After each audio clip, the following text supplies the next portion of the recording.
For more than a century, this land has been fought over, prayed over, and died for.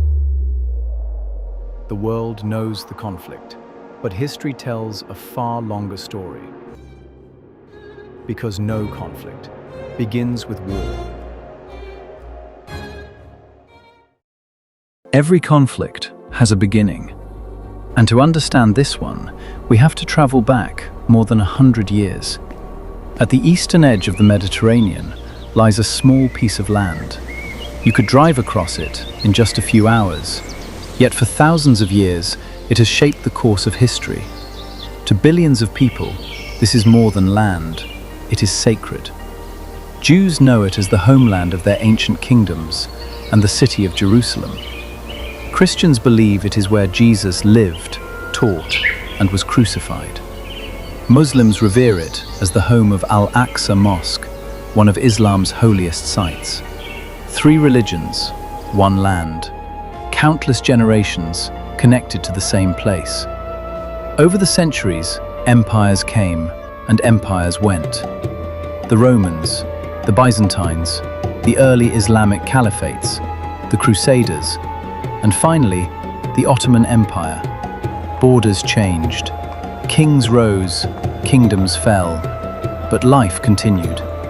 Markets opened each morning, children played in narrow streets, farmers worked the land. Pilgrims arrived from every corner of the world.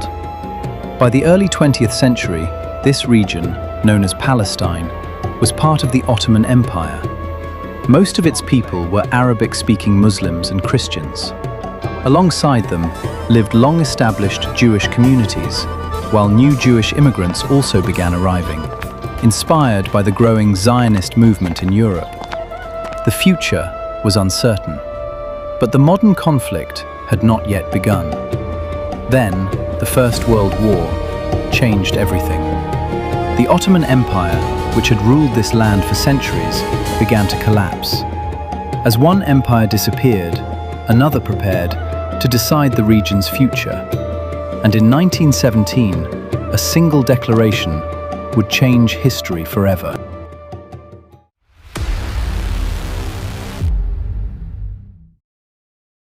History doesn't always change on the battlefield. Sometimes it changes inside a quiet room with a pen, a signature, and a promise. A promise that more than a century later still echoes across the Middle East. It was 1917. The First World War had consumed much of the world. Empires that had stood for centuries were beginning to fall. One of them was the Ottoman Empire, which had ruled Palestine for nearly 400 years. As British forces entered Jerusalem, the city witnessed the end of one era and the beginning of another. But the most important event of that year wasn't happening in Jerusalem at all. It was unfolding thousands of kilometers away, in London. There, inside the offices of the British government, a short letter was being prepared. It wasn't a peace treaty. It wasn't a declaration of war. It was just 67 words long. Yet those 67 words would become one of the most debated political statements of the 20th century. The world would come to know it as the Balfour Declaration. Written by British Foreign Secretary Arthur Balfour and addressed to Lord Rothschild, the letter stated that Britain supported the establishment of a national home for the Jewish people in Palestine. It also said that the civil and religious rights of the existing non-Jewish communities should not be harmed. To many Jewish communities around the world, those words represented hope.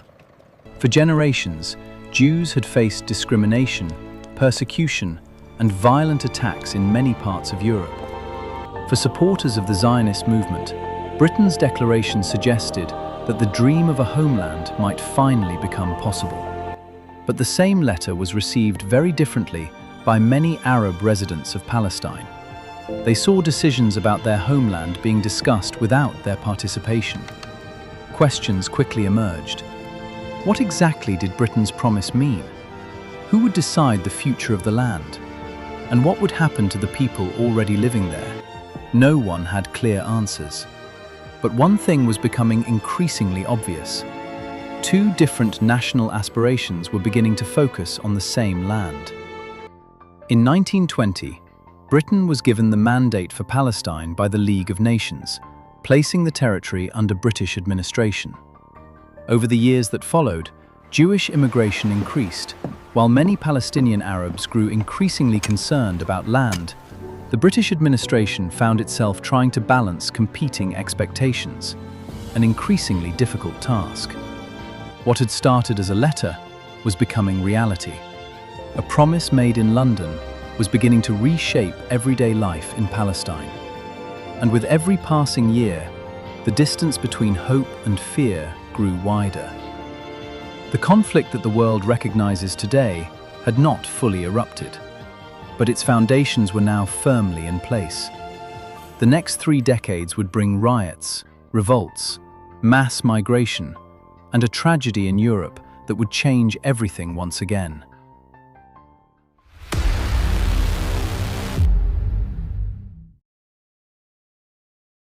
The First World War had ended. The Ottoman Empire, which had ruled Palestine for centuries, was gone. A new chapter had begun. Britain now governed Palestine under a mandate granted by the League of Nations. Officially, the arrangement was temporary, but its consequences would shape the future of the region for generations. At first, life appeared much the same. Markets opened before sunrise, farmers tended their fields, pilgrims filled the streets of Jerusalem. Yet beneath that sense of normality, the political landscape was beginning to shift. Throughout the 1920s, Jewish immigration to Palestine steadily increased. Some arrived inspired by the Zionist movement and the hope of rebuilding a national home. Others came seeking refuge from discrimination and growing hostility in Europe. New neighborhoods were built, agricultural communities expanded, schools, hospitals, and businesses flourished. For many Jewish families, the dream of a homeland no longer felt impossible. It finally seemed within reach. For many Palestinian Arabs, the same developments inspired very different emotions. Questions about land, political representation, and the future of their homeland became increasingly difficult to ignore. What had once seemed like distant political discussions were now becoming everyday realities. Britain found itself caught between competing expectations. It had made promises that many believed could not all be fulfilled at once. Each attempt to reassure one community often deepened the concerns of the other. The balance Britain hoped to maintain was slowly slipping away. For several years, the tension continued to grow, quietly, patiently. Then, it erupted. In 1929, violence broke out in Jerusalem, Hebron, and other parts of Palestine. Jewish and Arab communities both suffered loss. Lives were taken, families were shattered. Trust became even harder to rebuild. Britain responded with investigations, commissions, and promises of reform. Yet every proposal seemed to leave one side disappointed and the other unconvinced. The divide continued to widen. By 1936, frustration had reached another breaking point. A widespread Arab revolt began. What started as strikes and demonstrations evolved into an armed uprising against British rule and increasing Jewish immigration. For 3 years, violence and instability spread across much of Palestine.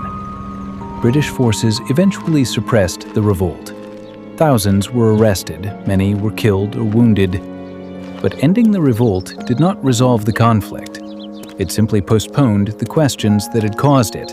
While Palestine struggled with its own future, Europe was descending into catastrophe.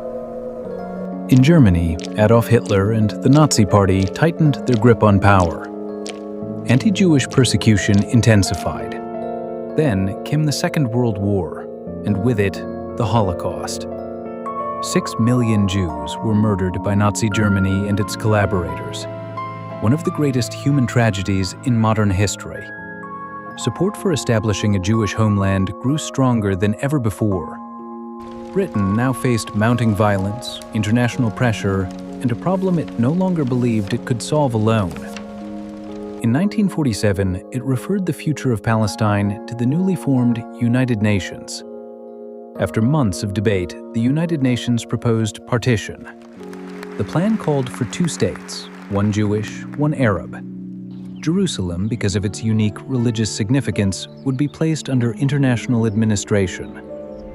Many Jewish leaders accepted the proposal despite its compromises, seeing it as a path toward statehood.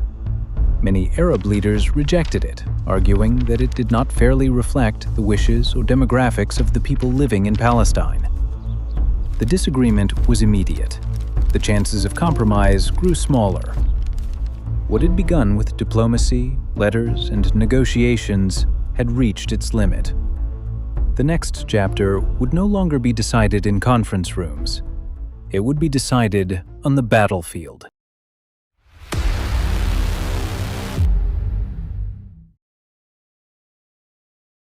The United Nations had proposed partition, but the decision did not bring peace. Before Britain even left Palestine, violence had already begun. Across towns and villages, Jewish and Arab communities clashed in an escalating civil war. Roads became dangerous, neighborhoods were divided, trust disappeared. For months, the British attempted to maintain order, but their authority was rapidly fading. On May 14, 1948, just hours before the British mandate came to an end, David Ben-Gurion proclaimed the establishment of the State of Israel. For many Jewish communities, it marked the realization of a decades-long aspiration for national self-determination.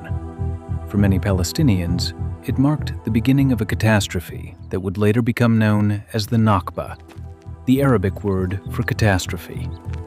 Within hours, the armies of Egypt, Transjordan, Syria, Lebanon, and Iraq entered the former Mandate territory. The first Arab-Israeli war had begun. The fighting spread across cities, villages, and strategic roads. Both sides suffered heavy losses. Civilians found themselves caught in the conflict. During the war, more than 700,000 Palestinian Arabs fled or were expelled from their homes.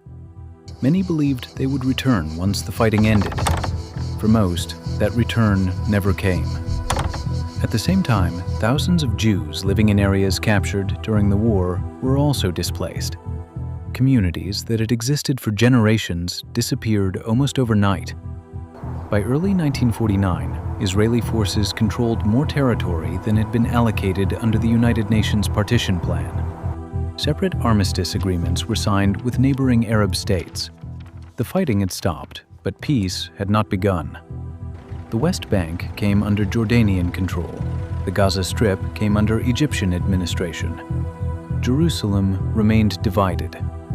The first Arab-Israeli war had ended, but its consequences would reshape the lives of millions and redefine the Middle East for generations to come.